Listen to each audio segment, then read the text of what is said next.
नमस्कार मंडळी. आज आपण बघणार आहोत संत गोरा कुंभार आणि विठ्ठल भक्ती आणि परीक्षा. म्हणजे भक्ती आणि परीक्षा. संत गोरा कुंभार कोण होते तुम्हाला माहीत आहे ना.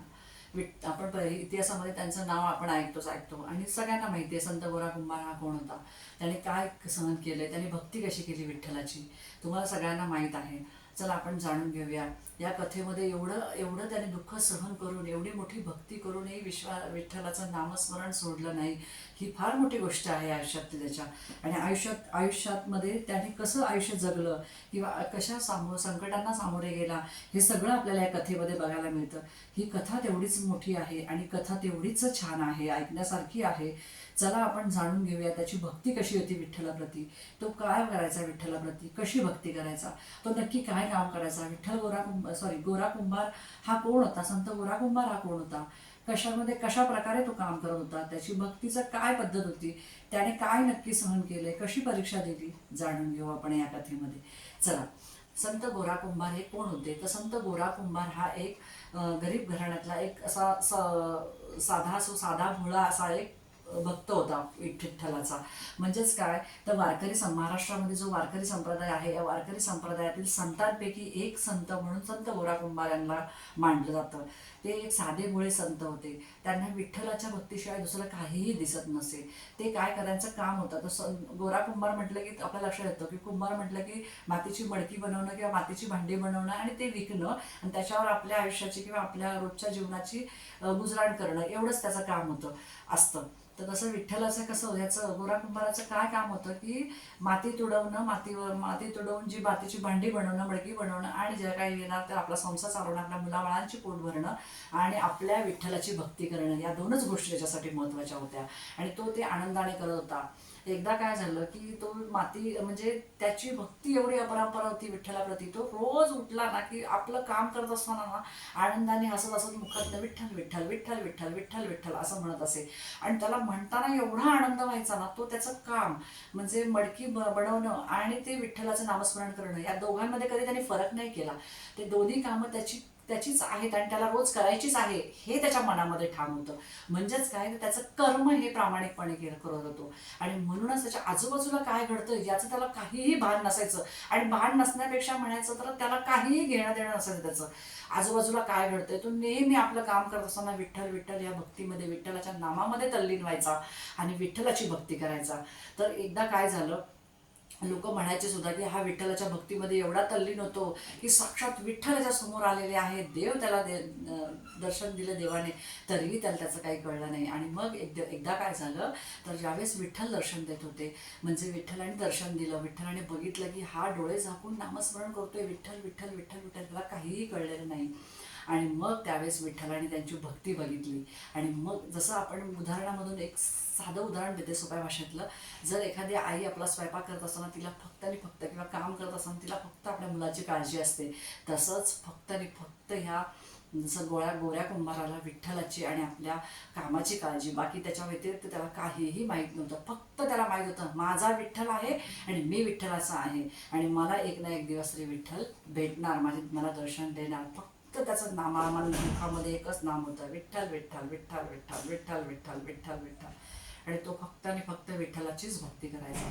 एकदा काय झालं होतं या गोष्टीमध्ये की एवढी भक्ती त्याने केली की एवढं मोठं दुःख त्याला सहन करावं लागलं की तो विठ्ठलाची भक्ती करत असताना काय घडलं आणि कोणतं दुःख ते असेल हे तुम्हालाही लक्षात आलं असेल थोडक्यात, जर तुम्ही कथा वाचली असेल तर. आणि आपण जेव्हा मी तुम्हाला ही गोष्ट सांगते की तो कोणतं दुःख असेल, कोणत्या दुःख त्याने सहन केलं, आजही त्या दुःखाचं मोठा डोंगर त्याच्या डोक्यावरती आहे. हे कोणतं दुःख असेल, सांगताना काटा येतो अंगावरती, तुम्हाला ऐकताना नक्कीच शहारे येतील अंगावरती. कसं आहे की ज्यावेळेस ते विठ्ठलाच्या नामामध्ये जेव्हा गाळ तुडवत होते, चिखल तुडवत होते, तेव्हा विठ्ठल विठ्ठल विठ्ठल या नामामध्ये तल्लीन होते. त्यावेळेस त्यांचं तान्हं बाळ होतं, ते तिथे बाजूला खेळत होतं. रांगत रांगत रांगत ते बाळ आलं आणि अक्षरशः ते रडत रडत आलं, तरी या गोऱ्या कुंभाराला काहीही कळलं नाही. त्याने ते बाळ अक्षरशः रडत रडत त्या चिखलात आलं आणि चिखलात येऊन तरी त्या बाळाला तुडवलं पायाखाली, तरी त्याच्या मुखातनं फक्त विठ्ठल विठ्ठल विठ्ठल विठ्ठल विठ्ठल विठ्ठल हाच एक नामजप चालू होता. आणि अक्षरशः ज्यावेळेस ही गोष्ट सगळी माती लाल झाली, रक्त बंबाळ, अक्षरशः बाळ मरण पावलं, मृत्युमुखी पडलं. कारण तानं बाळ होतं आणि हा माती जशी तुडवतात तशी त्या बाळाला मातीच्याच रूपामध्ये तुडवलं गेलं. ह्याला माहीत नव्हतं की मी माती तुडवतो की बाळाला तुडवतोय. आणि मग काय झालं, त्याला फक्त भक्ती भक्ती माहीत होती पांडुरंगाची. एवढा तल्लीन झाला होता की जेव्हा ही गोष्ट हा हा सगळा प्रकार त्याच्या बायकोला समजला, तेव्हा त्याच्या बायकोला खूप दुःख झालं. ती खूप रडली, तिने आक्रोश केला आणि शेवटी ती म्हणाली की माझ्या मुलाच्या मृत्यूला तुम्ही आणि तुम्ही एकमेव कारणीभूत आहात की ज्याच्यामुळे आज एवढं मोठं दुःख सहन करावं लागतंय. तिने सांगितलं यापुढे मला कधीही तुम्ही स्पर्श करायचा नाही. आणि ज्यावेळेस तिने ही गोष्ट सांगितली त्याने त्यालाही होकार दिला आणि तो विठ्ठलाकडे गेला आणि विठ्ठलाच्या चरणावर नतमस्तक होऊन गोरा कुंभार म्हणू लागला की देवा, मला माझ्याकडनं चूक झाली, मला मोठी शिक्षा दे, पण माझ्याकडनं एक गोष्ट मात्र हिरावून घेऊ नको. कोणती? तर ती फक्त विठ्ठल तुझ्या नामाची जी भक्ती आहे, तुझा जो नामजप करतो, माझ्या मुखाने तुझा नामजप जो आहे ना तो कसाही अखंड चालू राहू दे, त्याच्यामध्ये कुठेही मला बंधन आणू नकोस, माझ्या भक्तीमध्ये अडथळा आणू नकोस. हे त्याने सांगितल्यानंतर किती मोठी गोष्ट असेल की एखादा गोरा कुंभार आपल्या मुलाला तुडवून अक्षरशः पुन्हा तो विठ्ठलाच्या नामस्मरणामध्ये तल्लीन होतोय. फार मोठी गोष्ट आहे. एवढं शक्य नाही, एवढी मोठी भक्ती करणंच शक्य नाहीये. संत गोरा कुंभारासारखी भक्ती होणंच आपल्याकडनं शक्य नाहीये. हेच खूप इथून आपल्याला समजतंय. आपण साधं सोपं गणित आहे. ज्यावेळेस आपल्याला कधी कधी संकट येतात ना, त्यावेळेस आपण लगेच देवावरती झटकतो. अरे माझ्या वाट्याला एवढं मोठं संकट आलं, देव का नाही माझ्या वाट्याला आला, देव का नाही मला मदतीला आला, आपण म्हणतो की नाही. पण अरे देव तुम्हाला योग्य दिशा दाखवतच असतो, तुमच्या पाठी उभाच असतो. तुम्ही सत्कर्म करत राहायचं, प्रामाणिक कर्म करायचं, तुमच्या कामाशी तुम्ही प्रामाणिक राहायचं. देव तुम्हाला कधी ना कधी तुमच्या हाकेला साथ देणारच असतो. तसंच गोऱ्या कुंभाराचं सुद्धा होतं. त्याने पांडुरंगाच्या परीक्षेला पुरेपूर तो उतरला. पांडुरंग बघत होता ह्या सगळ्या गोष्टी. माझ्या नामामुळे आज याचं एवढं मोठं दुःख याला सहन करावं लागलं, त्याचाही त्यांनी विचार केला नाही. पण माझं नाम मुखात घेता यायला खूप मोठी गोष्ट आहे ही. आणि हे सगळं सांगत असताना, ज्यावेळेस ही कथा ऐकत असताना आपल्याला एवढ्या अंगावरती शहारे येतात. पण साक्षात ही कथा ज्यावेळी घडली असेल त्यावेळेस कसं झालं असेल, काय वातावरण असेल ते आपण इमेजिन सुद्धा नाही करू शकत. तर म्हणजेच काय, आपल्याला सांगण्याचा भावार्थ एवढाच आहे की समजा एखाद्याला एखाद्या व्यवसायामध्ये अपयश आलं, एखाद्या नोकरीमध्ये एखाद्याची नोकरी गेली, एखाद्याच्या घरावरती मोठं संकट आलं, काही प्रॉब्लेम आले, तर आपण लगेच म्हणतो देव माझ्या बाजूने कधीच उभा राहिला नाहीये, मी एवढी देवाची भक्ती करतो. असं नाही.